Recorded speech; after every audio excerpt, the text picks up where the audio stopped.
Well, good morning, everybody. I'm back in the studio, back home. I'm glad, thank God we made it back safely. Even with the government shutdown, our flights were still on time. So thank you to Delta. Thank you to all the airport employees that are still working through this difficult time. I know my wife and I really appreciated our schedules. We're able to kind of stay right on track. Anyways, I wanted to stop in really quick and I need to respond to something.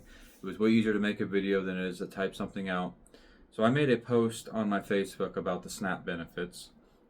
And unfortunately, some people that read it like this: blinders on. And so I want to clarify on that post. I'm not going to put it on the video. If you want to go find it, it's on my Facebook.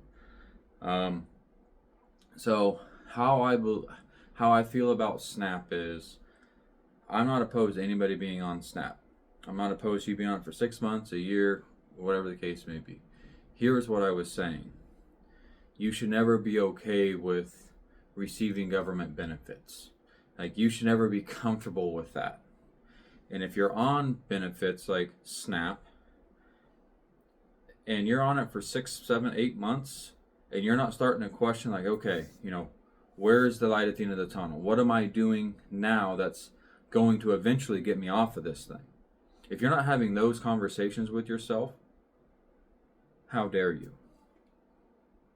How dare you be okay with just receiving government assistance and putting that into your monthly budget? That's not what it's designed for. If you need it, because you fall on, I get it. Life is hard. Life is hard. Life is difficult. That's why it's there. But 42 million people, I don't believe it. We don't have enough accountability. And that's what I was saying. And there's nothing wrong with somebody being on it, but there is a problem when people just incorporate that. Well, I get this much every month from the government for this, and I have this coming in for this. And it's like, no, that's a problem.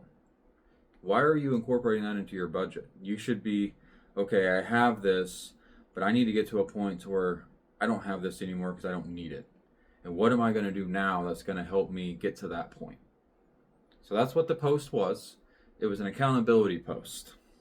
So if you're a parent and you're receiving government benefits, I'm not talking down on you. I'm not. But what are you doing now that's going to help you get off those things?